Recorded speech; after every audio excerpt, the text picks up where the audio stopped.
So yes, we're going through our questions. Here is a question right now for, let's see what it says. It says, determine A, the ninth, B, the 16th term of the series. We disagree with them. We know this is not a series. We can cancel it, but this is a sequence of the sequence.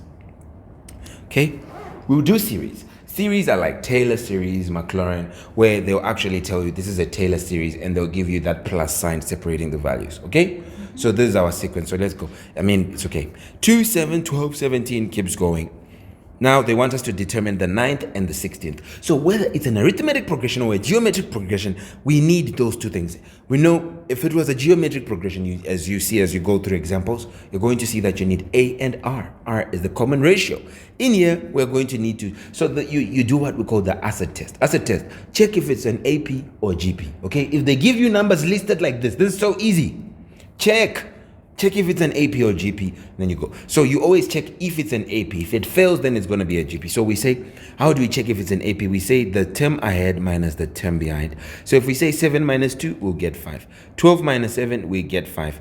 17 minus 12, we get 5. So the moment we see the difference between these consecutive terms being the same, then we know it is an arithmetic progression, okay? So we can say that we have our A being 2, and we have our D being equal to, you can say 7 minus 2, which is equal to 5. The moment that you show that you know that you have A and D, you have already communicated that you know it's an arithmetic progression.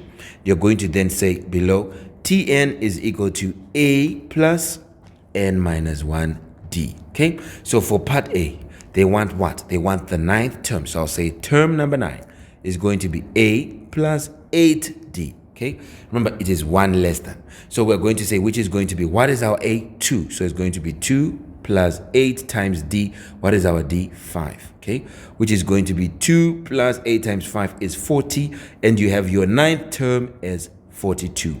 And you are done. All right. So you just have to make sure you have your A and your D and you know the formula for the nth term. Because if they want term number 9, you're not going to use the formula for sum. No way. You're going to use the formula for nth term because they are wanting a certain term. That's how easy this is. Okay? Either we're going to use the formula for sum or we're going to use the formula for nth term. Okay? Nothing else. Nothing more, nothing less. Here they want the 16th term of the sequence. So yes, we can still go ahead and say term number 16 is going to be A plus 15D, which is going to be equal to, what is our A? 2 plus 15 times D, which is 5. Then we can put this in the calculator and get our values. Let me put in the calculator for 2 by 15 real quick. It's going to be, taking my calculator, it's going to be, 15 by 5. I'm going to get, oopsie, all right, 15 times 5. I get 75, okay, plus 277. Feels so bad having to calculate that. Anyway, it's fine. So this is going to be our 16th term, and we're done with this question. We go on to the next one. Let's keep going. Bye for now.